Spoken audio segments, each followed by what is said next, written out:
podcast, Leslie Tanguy répond à mes questions. Avant de commencer, je vous précise que Leslie Tanguy est une autrice de fantasy qui a écrit le tome 1 de la saga Calice Rastel aux éditions Sud-Arène. Je vous mettrai le lien du podcast de cet article dans la barre d'infos. Première question. D'où vous vient l'envie d'écrire? Comment avez-vous commencé? Elle répond. Comme beaucoup, je crois, c'est le goût pour les histoires qui a d'abord éveillé mon imagination. Puis, j'ai commencé à inventer des petits contes pour moi, pour ma famille et mes amis. Ce n'est que bien plus tard, que Calice est né sous ma plume. Deuxième question, comment construisez-vous vos personnages? Elle répond, je m'inspire beaucoup de la personnalité des gens que je rencontre. Un personnage peut naître à partir d'un trait de caractère, mais aussi d'un tableau ou même d'une musique.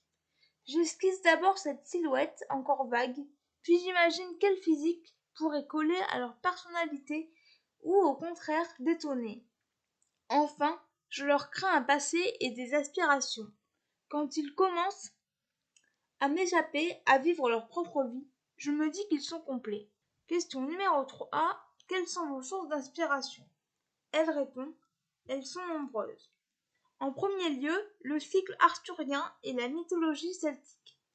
Et puis la période médiévale, bien évidemment. Question numéro 4. Votre moment préféré pour écrire? Sans hésitation, le matin. Comme mon héroïne, je suis un petit animal diurne. J'ai besoin du jour pour avoir l'esprit au clair. Question numéro 5. Quelle relation entretenez-vous avec vos personnages? Elle répond, j'éprouve une tendresse pour chacun d'entre eux, même si certains agissent délibérément mal. J'essaye toujours de creuser suffisamment en eux pour que l'on puisse dire « Ah, je comprends mieux comment il en est arrivé là ». J'aime évidemment mon trio de tête, mais un personnage auquel je suis particulièrement attachée, c'est Sadorn, le Trouvert, pour sa sensibilité et son empathie. Question numéro 6. Avez-vous déjà écrit un livre avec un autre auteur? Aimeriez-vous essayer? Elle répond, je n'ai jamais tenté l'expérience, mais je ne suis pas certaine de pouvoir maîtriser un pareil exercice. Question numéro 7. Avez-vous des projets d'écriture en ce moment? Elle répond, oui, bien sûr, mon tome 2 devrait arriver dans très peu de temps. Ouvrez l'œil et rendez-vous sur le site des éditions Sud-Arène. Question numéro 8. Quel est votre endroit préféré pour écrire? Elle répond, la grande table de la salle à manger avec une grande tasse de thé. Question numéro 9.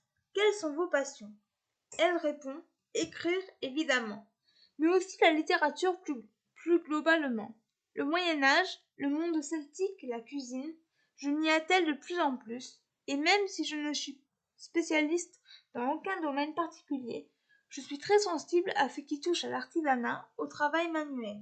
Question numéro 10. Votre signe astrologique? Elle répond, Sagittaire, les pieds sur terre et la tête dans les étoiles. Question numéro 11. Si vous étiez une capitale mondiale, laquelle serait-elle? Elle répond, je ne sais pas si une capitale me correspondrait bien. Plutôt une petite ville de province, comme Paimpont en Bretagne, au cœur de la forêt de Brocéliande. Question numéro 12. Votre plat préféré? Elle répond, les crêpes certainement. #BZH. Question numéro 13. Si vous étiez un animal, lequel seriez-vous? Elle répond, une loutre. Pour qui? Pourquoi? Question numéro 14. Êtes-vous plutôt plat salé ou sucré? Elle répond, salé. Question numéro 15. Thé ou café? Elle répond, thé, of course. Noir, vert, floral, matcha, lapsang, je les aime presque tous. Question numéro 16 et dernière question. Que préférez-vous écrire? Les personnages? Les lieux? Elle répond, plus qu'un lieu, j'aime créer une ambiance, une atmosphère particulière, onirique, mystérieuse, ou alors carrément gouilleuse et canaille. Voilà, c'en est tout pour ce podcast. Je remercie Leslie Tanguy d'avoir bien voulu répondre à mes questions et je vous retrouve très bientôt pour un nouveau podcast. Ciao!